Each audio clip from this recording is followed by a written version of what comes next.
बिस्मिल्लाहिर्रहमानिर्रहीम। अस्सलाम वालेकुम। 10th क्लास हम अपने ऑनलाइन लेक्चर का आगाज़ करते हैं। तो हमने 2 चैप्टर वीएन में पढ़ लिए थे। अब हम चैप्टर नंबर 3 से स्टार्ट करते हैं।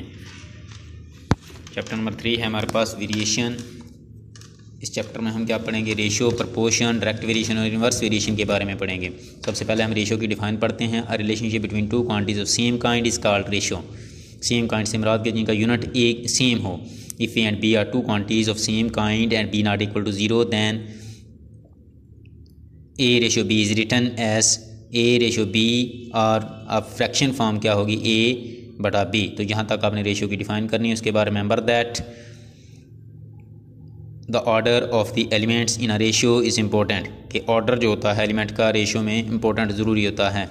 इन ratio A ratio B, the first term is called antecedent and the other term is called consequent. First ratio के अंदर फर्स्ट टर्म जो है वो इंटेंसिडेंट कहलाएगी और सेकंड टर्म जो है वो कॉन्सिक्वेंट कहलाएगी। Ratio has no unit. Ratio का कोई यूनिट नहीं होता।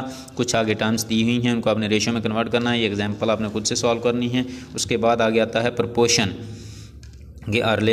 A proportion is a statement which is expressed as an equivalence of two ratios। के proportion ऐसी स्टेटमेंट होती है जो कि दो रेशियो के दरमियान इक्वालिटी को जाहिर करती होती है। सिंपल वर्ड में आप ऐसे भी लिख सकते हैं इसकी define. The equality between two ratio is called proportion. तो इफ़ वेयर ये अगर आपके पास if two ratios A ratio B and C ratio D are equal, then we can written as A ratio B equal to C ratio D, where A and D are called extremes and B and C are called means। तो यहाँ तक आपने proportion की define करनी है। उसके बाद हम एक्सरसाइज 3.1 स्टार्ट करते हैं। क्वेश्चन नंबर 1 है, 4 पार्ट है कि 2 क्वांटिटीज़ आपको दी हुई हैं, उसको आपने सिंपल फॉर्म में सिंपलेस्ट फॉर्म में रेशियो की लिखना है। 27 मिनट 30 सेकंड और 1 आवर, ये 2 क्वांटिटीज़ हैं। तो सबसे पहले हम इसको इनका यूनिट सेम करेंगे, सेकंड में कन्वर्ट कर लेंगे। ये मिनट हैं, इसको 60 से मल्टीप्लाई करवा दिया तो ये सेकंड बन जाएंगे और ये प्लस इसमें कर देंगे तो ये टोटल सेकंड हमारे पास इतने बन गए हैं 16 50। और 1 आवर था, एक आवर में 60 मिनट होते हैं और 1 मिनट में 60 सेकंड होते हैं। तो 60 को 60 से मल्टीप्लाई करवा दोगे तो इतने सेकंड आपके पास आ जाएंगे 1 आवर में। अब राइट रेशो फॉर्म लिखेंगे। 1650 रेशो 3600 00 से कैंसिल आउट। फिर आप इसको कट करते जाएंगे। 5 के साथ कट कर दिया, फिर भी ये 3 के साथ कट हो रहा तो कट कर दिया। ये आपकी सिंपलेस्ट फॉर्म है। अगर फ्रैक्शन फॉर्म में लिखेंगे तो 11 ये ऊपर लिखेंगे, ये डिनोमिनेटर में लिखेंगे। इसी तरीके से आपने 5 पार्ट भी करना है सेम। उसका यूनिट सेम ही था तो इक्वल करने की ज़रूरत नहीं है। उसके बाद आगे आता है कि question number 4, find the value of P if the ratio 2P + 5 ratio 3P + 4 and 3 ratio 4 are equal. तो हम सॉल्व करेंगे इसको। रेशियो को इक्वल कहा है, इक्वल रख लेंगे।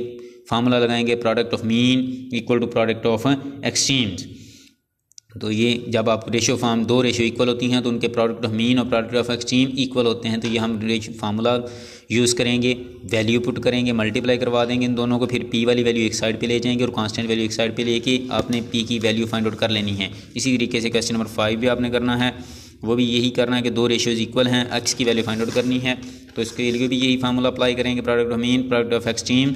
तो आप x की वैल्यू फाइंड आउट कर लेंगे। फिर आपने x वाली वैल्यू एक साइड पे ले जानी है और कांस्टेंट वैल्यू एक साइड पे लेके फिर आपने उनको सब्ट्रैक्ट कर देना है। ये मल्टीप्लाई हो रहा था, डिवाइड होगा तो डिवाइड होकर आंसर आपके पास 1 आ जाएगा। इसी तरीके से क्वेश्चन नंबर 7 आपने फाइंड आउट करना है। If 10 is added in each number of the ratio 4 ratio 13 we get a new ratio 1 ratio 2 what are the number. उसने कहा कि अगर हम ये नंबर हैं, रेशियो हैं, इसमें से आप क्या 10 ऐड कर दें तो नई रेशियो हमारे पास ये बन जाती है।